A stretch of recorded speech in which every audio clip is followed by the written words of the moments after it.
کا آپ کی شان ابھی محفوظ رکھا ہوا، شروع سے استعمال نہیں کر رہا، ابھی کیوں استعمال کریں؟ اب مولا اپنا حساب کتاب کر لے، میں اپنا حساب بعد میں شروع کروں گا۔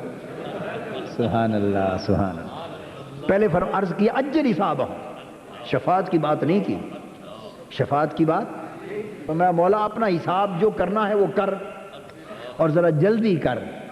اتنی درخواست ہے، تو جان تیری قیامت جانے اور تیری قیامت کے 50,000 سال جانے، بس میری امت کو جلدی فارغ کر۔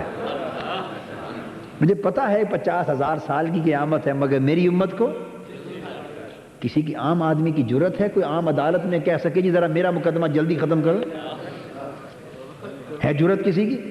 عام عدالت میں ایک عام سول جج ہونا، تیسرے درجے کا سول جج، تھرڈ کلاس کا، اس کی عدالت میں کوئی جس کا مقدمہ ہو، خواہ اپنا خواہ اس کے کسی موکل کا، وہ نہیں کہہ سکتا جی ذرا آپ کی عدالت تو 2 بجے تک چلے گی، مجھے جلدی ہے جلدی فارغ کر دیں۔ اتنی بات کہے کنٹمپٹ آف کورٹ لگا کے اندر کر دے گا۔ تمہیں عدالت میں جج کے سامنے بات کرنے کی تمیز نہیں؟ تمہاری عدالت تو دیر لگے گی، مجھے ذرا جلدی فارغ کر دیں، یا میرے موکل کو میری پارٹی کو جلدی فارغ کر دیں، وہ کنٹمپٹ آف کورٹ لگا دے گا کہ نہیں اندر؟ یہ تو ہے اس کی بات جو عام پیشی کے لیے آتے ہیں، اور یہ تو چونکہ صدر ہے نا، صدر مجلس ہیں، ہائے ہائے، تو عرض کریں گے لاڈ ہے نا، لاڈ کی بات اور پیار کی بات، عرض کریں گے اجل حساب ہم مولا، مجھے پتا ہے تیری قیامت تو 50,000 سال چلے گی، میری امت کا حساب جلدی کر، فارغ کر دے۔ فیدعا بہم فیحاسبون، پس جب حضور عرض کریں گے اللہ پاک کی بارگاہ میں، تو حدیث پاک میں آتا ہے پھر ان کی حضور کی امت کو آواز دی جائے گی، آؤ میرے پیارے محمد کی امت آ جائے صلی اللہ علیہ وسلم۔ حضور کی امت کو بلا لیا جائے گا اور ان کا حساب و کتاب کر دیا جائے گا، فوری نپٹا دیا جائے گا۔ اب حدیث میں آتا ہے فَمِنْهُمْ مَنْ يَدْخُلُ الْجَنَّةَ بِرَحْمَتِهِ وَمِنْهُمْ مَنْ يَدْخُلُ الْجَنَّةَ بِشَفَاعَتِهِ۔ پس اب حساب و کتاب کے بعد کچھ ایسے ہوں گے جو اللہ کی رحمت کے باعث بخشے جائیں گے، اللہ کی،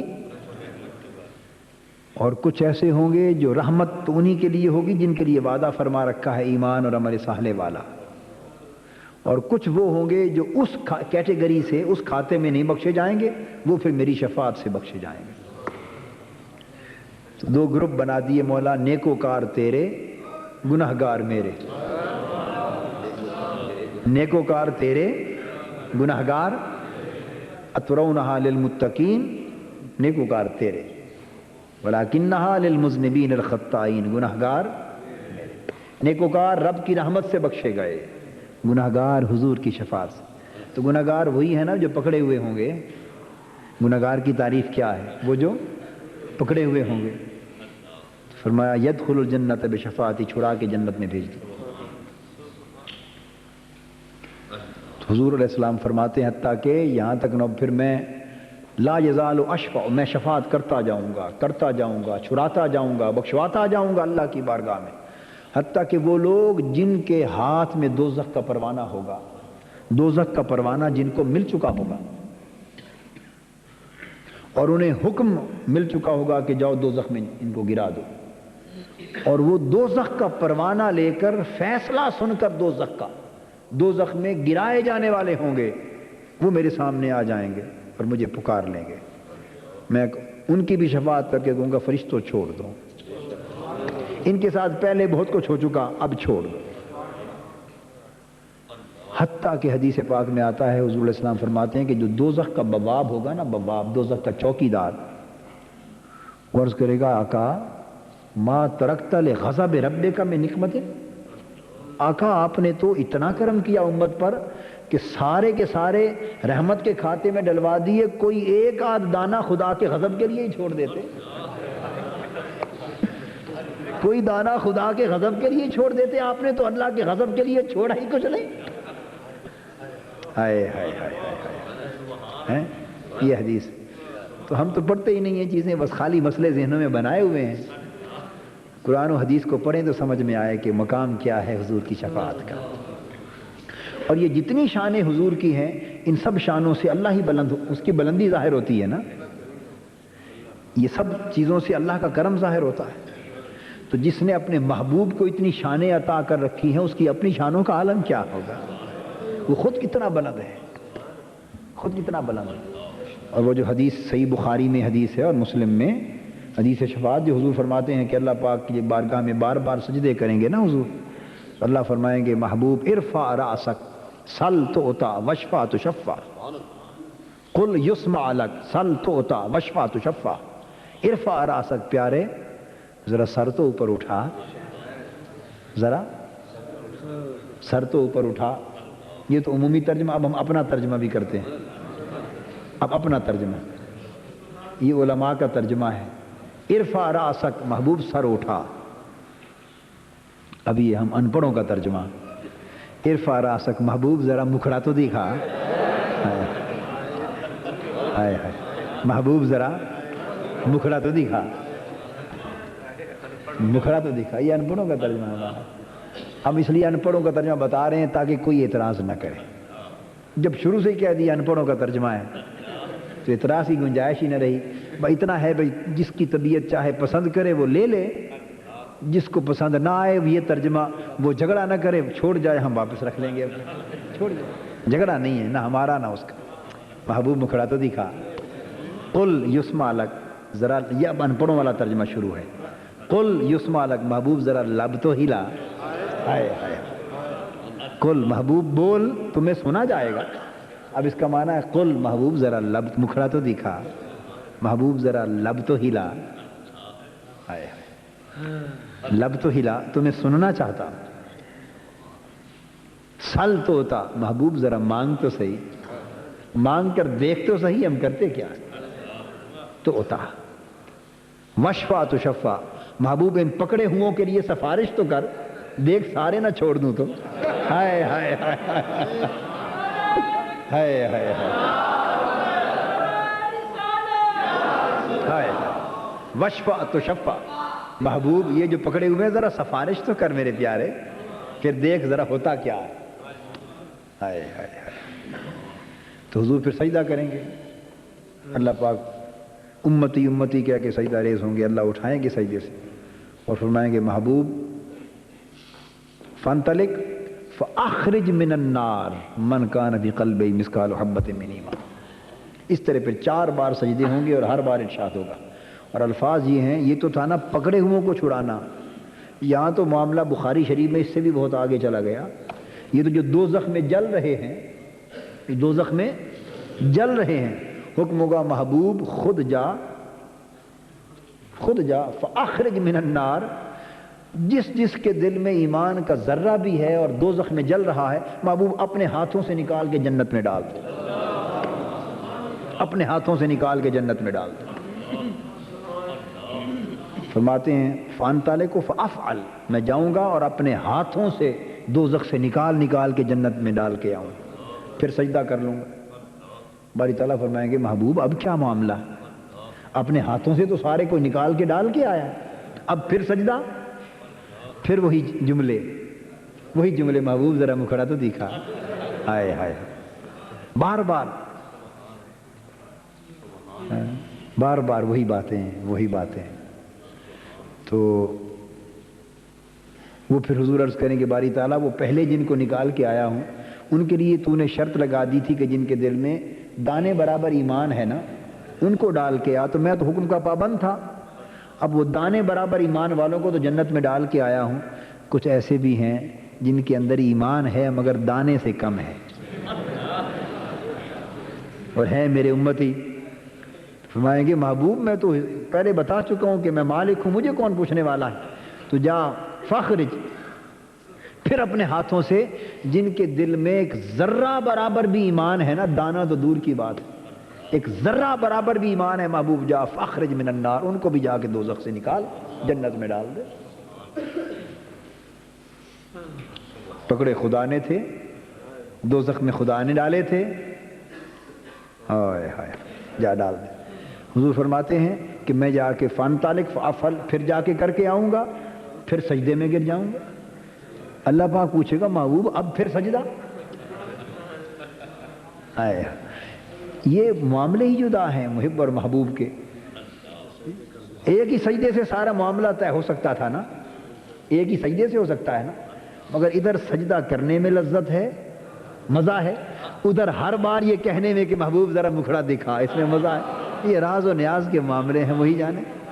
وہ جیسے کیا شب معراج ایک ہی بار معاملہ چکایا جا سکتا تھا، مگر بار بار تھوڑے تھوڑے نمازیں معاف کر کے بھیجا جا رہا ہے، پھر بلایا جا رہا ہے، محبوب تو بار بار آتا جا اور بخشواتا جا، میں تمہیں تکتا کروں، میں تمہیں دیکھا کروں، تو مجھے دیکھا جائے، میں تمہیں دیکھا کروں، تو مجھے تکتا رہے۔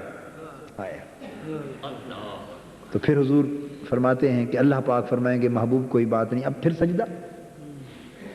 میں عرض کروں گا باری تعالیٰ اب دوسری بار جن کو نکال کے آیا ہوں، یہ وہ لوگ تھے جن کے اندر ایک رائی کے دانے برابر ایمان تھا، رائی کے برابر ایمان تھا۔ اب یہ بھی تو ایک حد ہی ہے نا، کچھ ایسے بھی ہیں جن کے اندر ایمان ہے مگر رائی کے دانے سے بھی کم ہے، دل چاہتا ہے ان کو بھی بخشوا چھڑا لوں۔ اللہ پاک فرمائیں گے محبوب پھر اس طرح کر، فاخرج فانطلق فاخرج من النار من کان فی قلبہ ادنا ادنا ادنا مثقال ذرۃ خردل من الایمان۔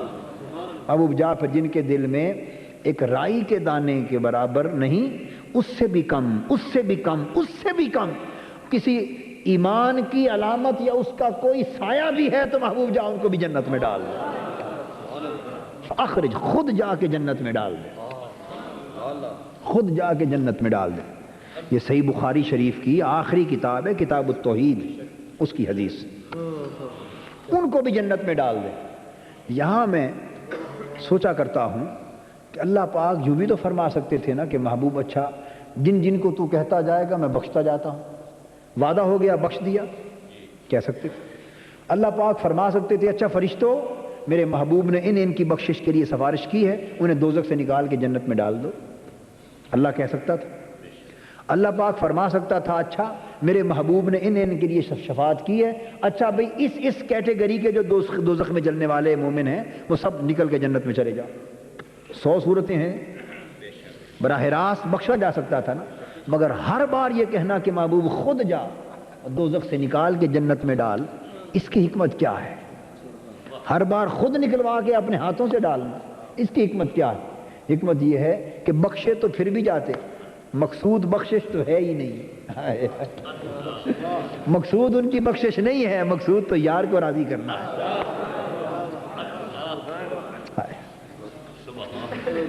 تو اگر وہ فرشتوں کے ذریعے بخش دیا جاتا، حکم دے کے براہ راست جنت میں بھیج دیا جاتا اور وہ بخشے جاتے، جنت میں بھی چلے جاتے، پر آپس میں مل بیٹھتے۔ یہ دیہات میں لوگ کہتے ہیں پریں، وہ مل بیٹھتے، مجلس بنا بیٹھتے، بھئی کیسے بخشش ہوئی؟ کوئی کہتا وہ جو حساب کتاب تھا اور عذاب تھا وہ مدت پوری ہو گئی اس لیے بخشے گئے ہوں گے، کوئی کہتا بھئی اللہ کو رحم آ گیا ہوگا جل جل کے، ہمارے جلنے پر اللہ رحیم و کریم بھی تو ہے، بخش دیا ہوگا۔ کوئی کہتا کہ اب ویسے بھی پیریڈ عذاب کا ختم ہو گیا ہوگا شاید اس لیے بخش دیا، کوئی کچھ کہتا، کوئی کچھ کہتا، کوئی کچھ کہتا۔ اللہ پاک فرماتے ہیں محبوب بخشنا تیری خاطر تھا اور وہ باتیں کچھ اور سوچتے رہیں تو بخشش میں مزہ ہی کیا؟ اپنے ہاتھوں سے جا جنت میں ڈال تاکہ ہر ایک کو پتہ چلے کہ کسی اور وجہ سے نہیں، خدا نے تو دوزخ میں ڈالا تھا، مصطفیٰ نکال کے جنت میں ڈال رہا، پتہ چل جائے کہ کوئی اور سبب نہیں بخشش کا۔ یہ نہ سمجھو کہ ہمارا عذاب ختم ہو گیا، یہ نہ سمجھو کہ حساب و کتاب کی مدت پوری ہو گئی، یہ بھی نہ سمجھو کہ خدا کو خود رحم آ گیا سو بخشے گئے۔ کسی مغالطے میں مبتلا نہ ہونا، معلوم نہیں کتنی مدت اور تمہیں دوزخ میں بسر کرنی پڑتی، جب محبوب ہاتھوں سے نکال کے جنت میں ڈالو گے نا، ہر کسی کو پتا ہوگا کہ ہم تو جل رہے تھے، مصطفیٰ اپنے ہاتھوں سے نکال کے جنت میں ڈال گئے۔ تو جس کی خاطر سب کچھ کیا ہے اسی کی واسطے کا ہی پتہ نہ چلے، اسی کے وسیلے کا ہی پتہ نہ چلے تو بخشش کا مزہ کیا ہے؟ اس لیے محبوب اپنے ہاتھوں سے جا کے جنت میں ڈال تاکہ ہر ایک کو پتہ تو چلے نا بھائی کس نے بخشوایا ہے۔ ہم تو پکڑے ہوئے تھے، کس نے چھڑایا ہے پتہ تو چلے نا، اس لیے محبوب خود جا کے جنت میں ڈال۔ اور آقا فرماتے ہیں جا کے ڈال آؤں گا تیسری بار اور اس کے بعد چوتھی بار پھر سجدے میں گر جاؤں۔ اللہ تعالیٰ فرمائیں گے محبوب اب بھی کچھ رہ گیا، باقی اب بھی کچھ رہ گیا؟ عرض کروں گا باری تعالیٰ اب بھی ایک حد قائم کر دی تھی آپ نے، بے شک فرمایا تھا ادنا ادنا ادنا، مگر چلو 3 اضافتے صحیح، یہ بھی حد ہی ہو گئی نا، 2 اضافتے اس کی آگے ہیں، 5 اضافتے صحیح پر ساری اضافتوں کے ساتھ حد ہی بنتی ہے، یہ بھی ایک حد ہی تھی بھائی چلو اس سے کم اس سے کم اس سے کم، کہ یہ ایسے بھی ہیں جو اس سے بھی کم ہیں۔ تو محبوب اب خود بتا اب چاہتا کیا ہے؟ محبوب اب خود بتا اب کیا چاہتا ہے؟ میں عرض کروں گا میرے مولا اب یہ چاہ رب اذن لی فی من قال لا الہ الا اللہ، میرے مولا اب یہ چاہتا ہوں کہ مجھے اذن دے دے کہ محبوب جس نے تیرا کلمہ پڑھ لیا وہ جنت میں گیا، یہ اذن دے دے۔ اب کب تک یہ سلسلہ چلتا رہے گا؟ بار بار سجدہ کروں تو اٹھاتا رہے، میں جنت میں جا کے ڈالتا رہوں، یہ سلسلہ کب تک چلتا رہے گا؟ اب اس کہانی کو ختم بھی کریں نا، اور ختم یہ ہوگی رب اذن لی فی من قال لا الہ الا اللہ، اور جس نے میرا کلمہ پڑھ لیا مولا وعدہ فرما اور حکم دے دے کہ جنت میں ڈال دے۔ اس پر اللہ پاک کی رحمت جوش میں آ جائے گی، ارشاد ہوگا محبوب فبعزتی وبجلالی وبعظمتی وبکبریائی من قال لا الہ الا اللہ دخل الجنہ۔ محبوب اب سن، مجھے اپنی عزت کی قسم، اپنی جبروت کی قسم، اپنی عظمت کی قسم، اپنی کبریائی کی قسم، جس نے تیرا کلمہ پڑھ لیا جنت میں، جنت میں۔ اب اس کا معنی یہ نہ لے لیا جائے کہ پھر تو جس نے کلمہ پڑھ لیا وہ تو خواہ چوری کرے، بدماشی کرے، بدکاری کرے، ڈاکہ کرے، قتل و غارت کرے وہ بخشا گیا، نہیں، یہ مغالطہ نہ ہو، اس لیے کہ حدیث خود واضح ہے، بتا رہی ہے کہ وہ کہاں سے نکال کے جائیں گے جنت میں ڈالیں گے؟ فاخرج من النار، کہاں سے؟ دوزخ میں سے نکال کے جنت میں ڈال۔ اس کا مطلب یہ ہے کہ جو کچھ اعمال اس دنیا میں کیے اس کے نتیجے میں دوزخ میں گئے، اپنا حساب و کتاب کیا۔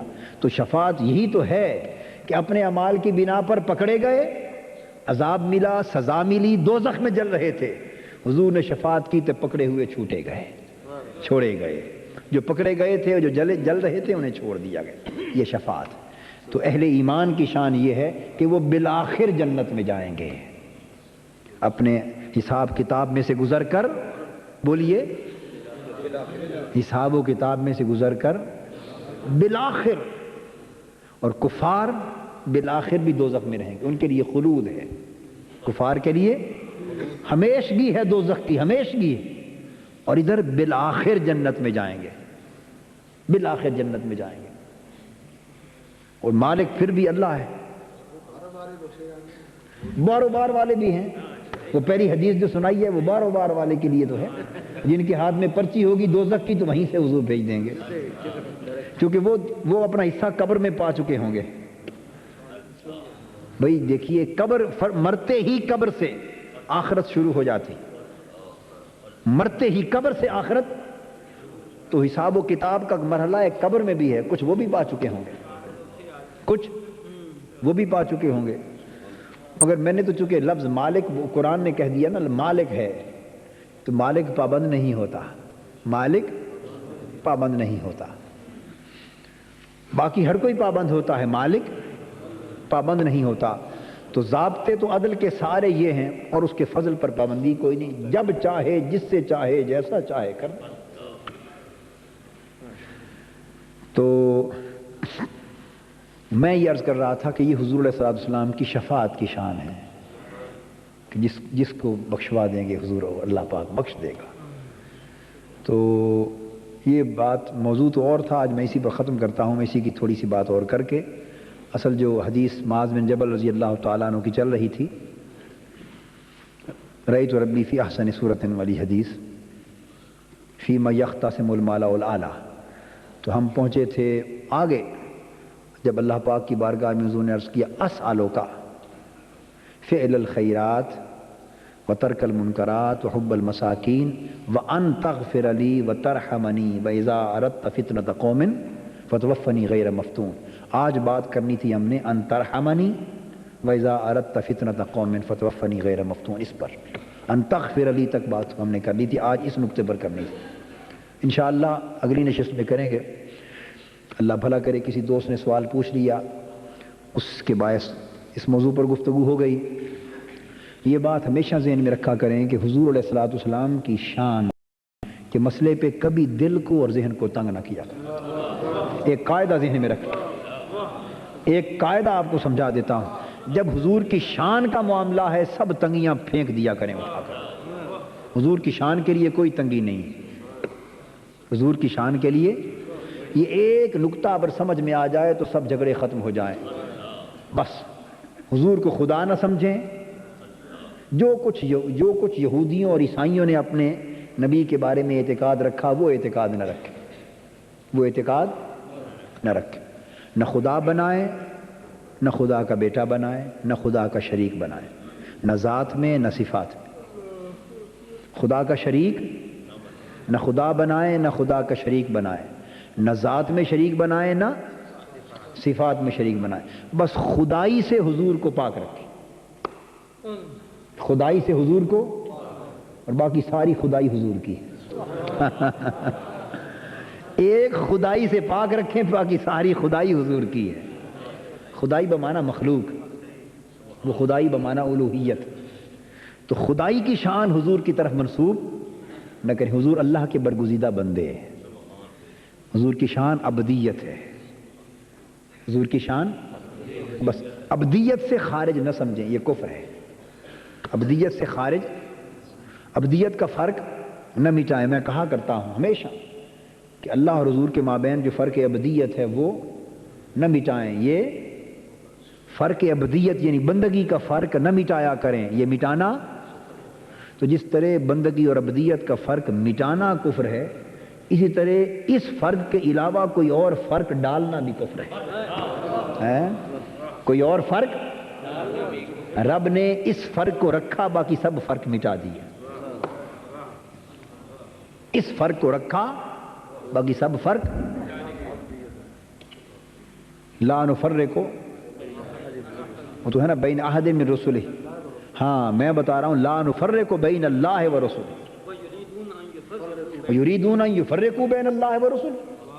کفار کی علامت بیان کی قرآن نے، کافروں کی، یہ چھٹے پارے میں ہے، پڑھ کے دیکھیے۔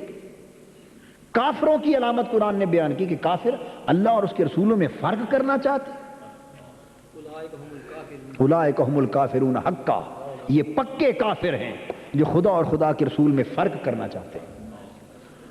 یہ پکے کافر ہیں جو خدا اور خدا کے رسول میں فرق کرنا چاہتے ہیں۔ کون سا فرق؟ کیا ابدیت والا؟ نہیں، وہ حق ہے، وہ تو ایمان ہے۔ فَأَوْحَىٰ إِلَىٰ عَبْدِهِ مَا أَوْحَىٰ، وہ تو ایمان ہے، اس فرق پر ایمان رکھنا، اعتقاد رکھنا ایمان ہے۔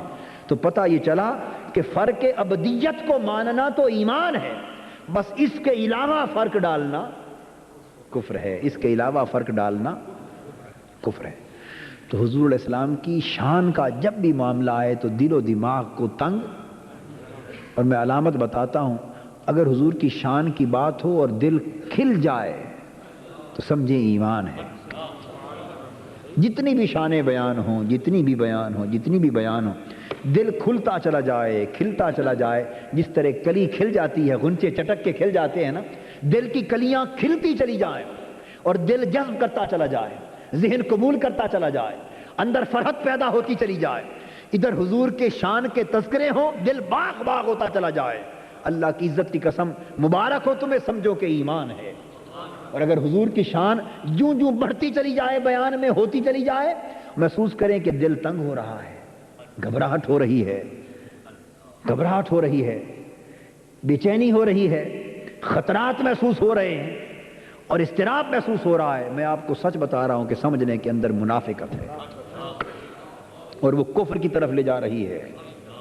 بس ہر شخص کو ایک کسوٹی دے دی، ایک پیمانہ دے دیا، ایک پیمانہ دے دیا، ہر شخص اپنے اندر جھانک کر ایمان اور منافقت، ایمان اور کفر کا فیصلہ کر سکتا، نہ مجھ سے پوچھے نہ کسی اور سے پوچھے، کسی سے پوچھنے کی ضرورت نہیں ہے، ایک میں نے آپ کو پیمانہ اور معیار دے دیا ہے۔ بس حضور کا ذکر ہو تو جتنی زیادہ خوشی ہو، شان بیان ہو جتنا دل باغ باغ ہو، جتنی فرحت ہو، جتنا چہرہ کھل جائے، اور طبیعت جتنی مسرور ہو، سمجھے ایمان اتنا کامل ہے۔ اور جتنی گھٹن پیدا ہو، جتنی گھٹن پیدا ہو اور جتنا بے چینی اور اضطراب ہو، جتنی تنگی محسوس ہو، اللہ سے توبہ کریں، اللہ کی بارگاہ میں، سمجھیں کہ منافقت نے ڈیرا ڈالا ہوا ہے اور کفر کے اثرات ہیں اور نفاق اندر ہے۔ بس اگر منافقت نکل گئی تو حضور کی محبت سے اور حضور کے ذکر سے دل باغ باغ ہوں گے۔ یہ ایک علامت میں نے بتا دی آپ کو۔ یہ کیا ہے؟ علامت بتا دی۔ تو حضور علیہ الصلوۃ والسلام تو صحابہ کرام کو بھی ایسی علامتیں بیان فرمایا کرتے تھے اور صحابہ کرام بھی پہچان کرتے تھے۔ صحابی حضور کی محبت سے، حضور کی اہل بیت کی محبت سے، آل پاک کی محبت سے ایمان کو پہچانتے تھے۔ صحابہ کہتے ہیں کننا نعرف المنافقین ببغضهم علیًا، ہم نے اگر منافق کی پہچان کرنی ہوتی نا، منافق کی، تو ہمارے پاس منافق کی پہچان یہ تھی کہ جس کے دل میں حضرت علی کے لیے بغض ہوتا ہم سمجھ لیتے یہ منافق۔ وَكُنَّا نَعْرِفُ الْمُؤْمِنِينَ بِحُبِّهِمْ عَلِيًّا، اور جس کے دل میں حضرت علی کے لیے محبت ہوتی پہچان لیتے کہ یہ مومن ہے۔ تو یہ محبت حضرت علی کے لیے کہاں سے چلی؟ اس کا سرچشمہ تو حضور کی ذات سے۔ حسنین کریمین سے محبت ہوتی ایمان ہوتا، بغض ہوتا کفر ہوتا، منافقت ہوتی۔ حضور کے صحابہ سے تعظیم و تکریم محبت ہو تو ایمان ہے، بغض اور عناد ہو کفر ہے، منافقت ہے۔ یعنی حضور علیہ السلام کی نسبتوں سے بھی پیار، حضور کی نسبتوں سے بھی پیار۔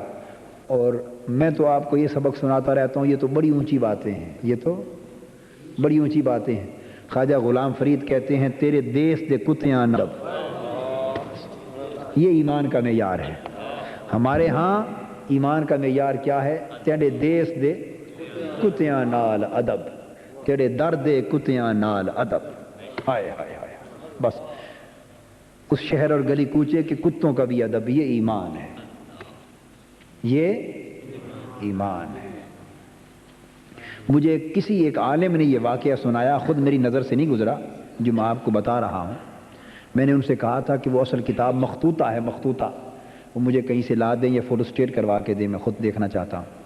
لیکن انہوں نے کہا، فاضل یعنی سکہ آدمی تھے، انہوں نے کہا کہ میں نے خود اپنی آنکھوں سے پڑھا ہے، وہ کسی بزرگوں کے مزار پر مخطوطہ پڑھا ہے، خواجہ بہاؤالدین زکریا ملتانی رحمۃ اللہ علیہ کا واقعہ۔